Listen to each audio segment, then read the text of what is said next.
You remember that job that I got, or you got through that connection? Yeah. That door opened for you. Yeah. Yeah. He wants to make it sound so cocky. Welcome to Clearing the Path with Will, the podcast where we dive into real stories behind entrepreneurs, where we started, the challenges we faced, and the lessons we've learned. Taking a deeper look into the journey, talking with other entrepreneurs who are out here making it happen. And I know firsthand that building something from the ground up, it ain't easy. Everything set in place was my biggest stepping stone. Hiring an office admin, that took me to the next level.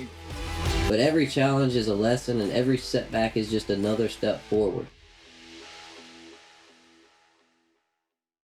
I'm Will Helms, owner of 5 County Construction, and this is Clearing the Path with Will. Today we're going to go over entrepreneurship with an old buddy of mine from high school when we started our first businesses, and we were really involved in the FFA. Let's start this off. So, Gralin, what do you think the biggest things you learned for entrepreneurship in FFA is? Well, through FFA, I learned a lot of things such as public speaking, and management within different things, such as I was the president of the FFA. So I learned a lot of different things on how to manage a team, how to manage, different things within the FFA. And then we, competed in multiple things. You and I did that and won various awards in multiple topics. And I know, your SAE started off with the sawmill. Mine started off with the landscaping company. I remember when I was cutting lumber, I pulled the sawmill, I think you remember, to the school, and through the FFA, we got out of school at 9 in the morning, or 8:30, 9 in the morning. Yep. And I'd have the sawmill behind the truck, and I'd go to a job site and start cutting lumber and meeting and making connections. And while I was doing that, you were dragging a lawnmower behind a golf cart. Yep, that was right. I had a golf cart my parents bought me when it was my fifth grade graduation present. Woohoo! But I mounted a hitch behind it, and I had a little trailer with a push mower. We mounted up there and went around doing residential yards, and just grew it to where we are now. And it's crazy to look back from where we started to where we are now, and just say, wow, we accomplished that, and it's possible. It's like yesterday we were talking with our teachers at the banquet, um, about what would we do if it wasn't for them pushing us to the next level to get through high school. Right, and I think, through high school, we were mainly focused on making the money and figuring out how we were going to grow a business. And they were there, you've got to have this high school without nothing. And looking back, it helped a lot. They pushed us through it, they helped us through it, and they taught us a lot of valuable things we need to know, such as Barnhill helped me out in the greenhouse with horticulture and plant management and everything like that, which helped me in my business. And I know the other teachers helped you out, such as, parts, helping with various things to get you started in your line of business and other things like that. I even recall when we did some work at the goat barn, and that was a really good project. But I started with my stepdad's old Takahauchi skid steer. Yeah. He still uses around the farm, but it we went and cleaned out all the goat crap and cutting up, and we got grades from it. Yeah. And if it weren't for us laboring at the school and really turning it into our SAE project, I really don't know if we would have got through high school, but if it wasn't for the FFA, I truly don't know, because I went to the school we went to for baseball, and then I got hurt, and I met you, and it just started from there. And I remember, even when you came to the school, I didn't have my own company. I was working for someone else, that was still in high school, and we were doing, and I was making $10 an hour, thinking I was the man. But once he graduated high school and moved to college, I decided, make the next step and become an entrepreneur, and see what that life was really about, and motivate and dedicate all my time to growing a company and growing a brand. But I think without that FFA, it wouldn't have gave us the push and the motivation to be where we are today. I think we saw a lot of mentors from when we were going to conventions in Raleigh to when we got our American degrees in Indiana recently and things like that. It pushes us to the next level of motivation to, get there, and we'll be there one day. It might not happen overnight, but I feel like we're going to get there. Yeah, we're not there yet. Not there yet. And I That's don't, right. with my mindset, I don't know if I'll ever. I mean, I'll be happy either way, but I don't know if no matter how far I climb up the ladder, just as a entrepreneur, I feel like any other entrepreneur can say it. They'll never get to a spot to where they're happy. Like they Right. want more and more and more. And I felt like, with the two of us being so young, we have so much potential and capability under our belt to, get to where we want to be. But we have to take it back to remember where we started and some of the first jobs we did together, such as Bailiwick Park. You started that. That was, I mean, we were still in school, Yeah. and I had a family friend that started working with me, and I was using my stepdad's old farm equipment, the Takahuchi skid steer and a Yanmar Mini X.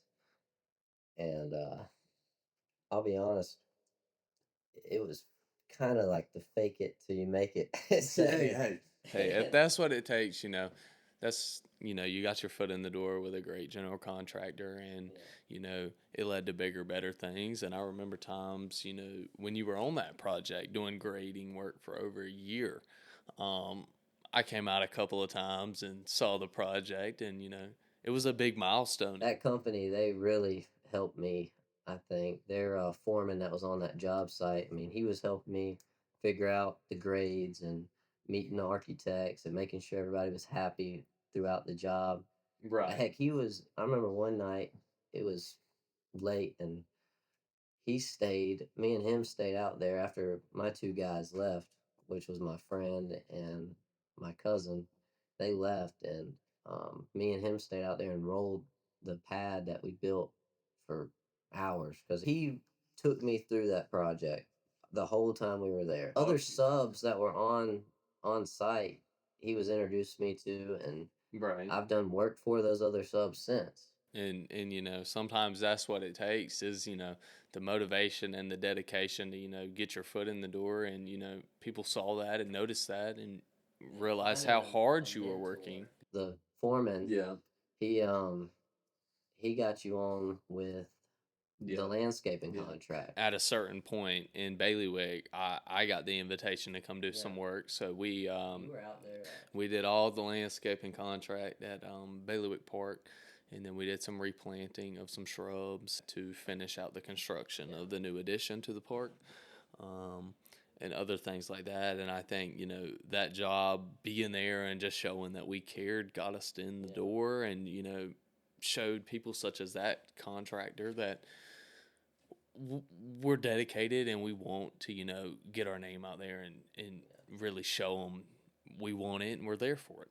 I remember the first compaction test out there. I've met this guy, and he was crazy, but he had an 18-wheeler dump body truck, and I needed a dump truck out there for the compaction test. And he came rolling through there with that truck, and Michael was like, "What in the world are you doing?" And everybody was like, "We ain't never seen this."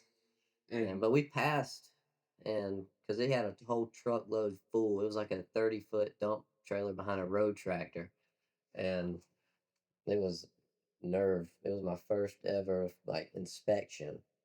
Hey, I mean, if that's what it takes, as long as you pass inspection, and you've got to always remember you've got to start somewhere. And I think we need to let people realize it doesn't happen overnight. You're not a $1 billion company overnight. You've got to have beginnings and you've got to have roots where you started. It's been about 3 years since we actually started. Yep. So I remember I was cutting grass long time ago, and then in 22, I filed with the state. So that's when we became legit. But Nowadays, I'm pushing all the work to you, and you don't give me no work. oh man, that's just what he always says. But we try to do a lot of jobs together. We will say that we try to do a lot of.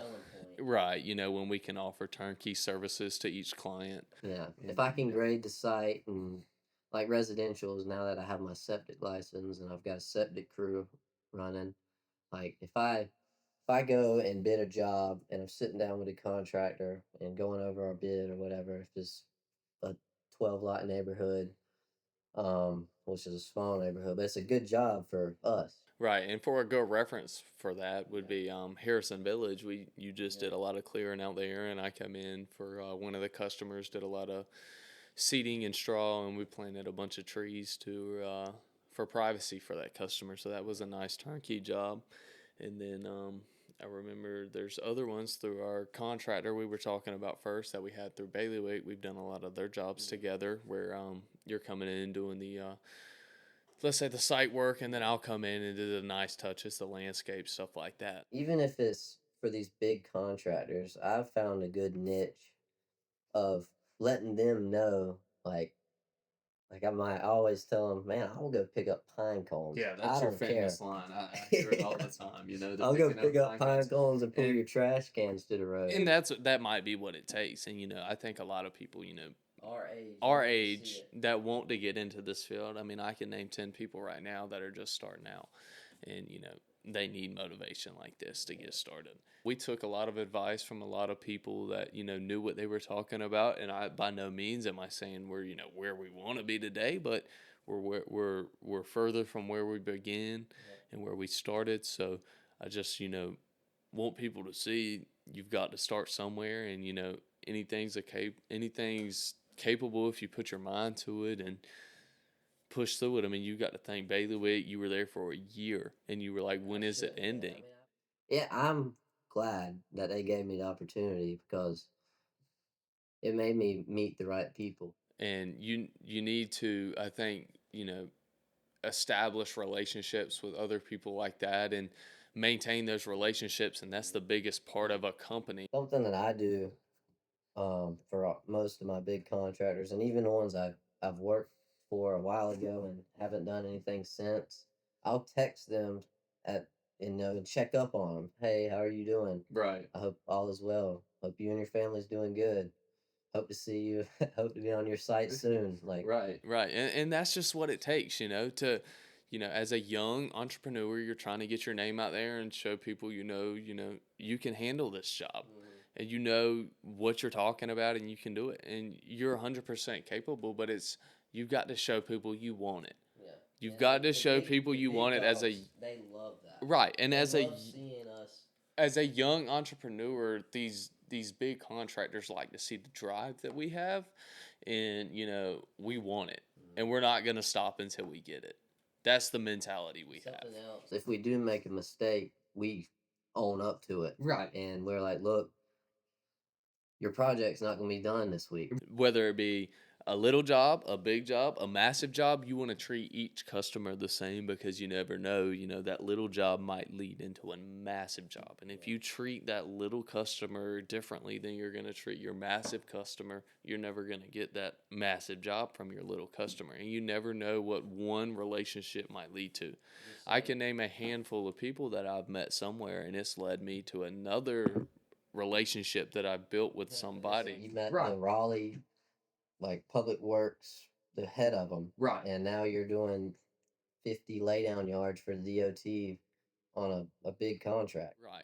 And it's like I said, you know, it all goes back to what relationships you maintain on the job, and then a big part of it is when you're our age and you might have crews and stuff like that working, be on the job.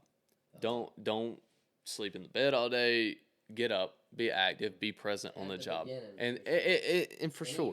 Even when you get a little bigger and you've got project managers, you still should show your face. It does. It helps your It says a lot. build trust in Right. you and in your client as well. They want to see you on the side. Right. And you know, a lot of the clients that we get, we're building the relationship with. It's not somebody else that's working for us building the relationship with them. It's us building the relationship. So they want to see our face when they're spending their money with us. They like to see our face, you know, and they like to know we're part of the project, and we're 100% a part of the project. It might just, not be what you can see. It's behind the scenes kind of work, but a lot of times the customer or the contractor does like to see us on the site. Like when Christmas time rolls around and your clients, especially your big clients, I know I just said treat all the same, but my biggest client, I even got his wife a Christmas present. I got him a Christmas present. Yeah. And you just need to let them know that how appreciative you are. Don't sound, Desperate or but anything, correct. let them know like you took me to the next level. Right. And just You're keeping my bills paid. right, and just be thankful that they gave you the initial opportunity. And it's all about that initial opportunity, and you've got to take that back to the appearance you made for the first time. The first time you walked into this company and said, I'm here to do this work, or my name is Will Helms. Yeah. That's what took it from there into the next level. And I think, you did a really good job on that, and, it led you to where you are today. But I think a lot of people need to understand is not just, oh, I've got this, I can do this. You've got to have a lot more than. You don't have any holidays. Right, yeah. 24/7. You've got to be dedicated, motivated, and ready to nonstop. For at least a good while until self-sufficient is what I would say. And now, we've made it to the next step to where we're more working on the company, Right. having all the right people in place, which next episode we'll talk more about.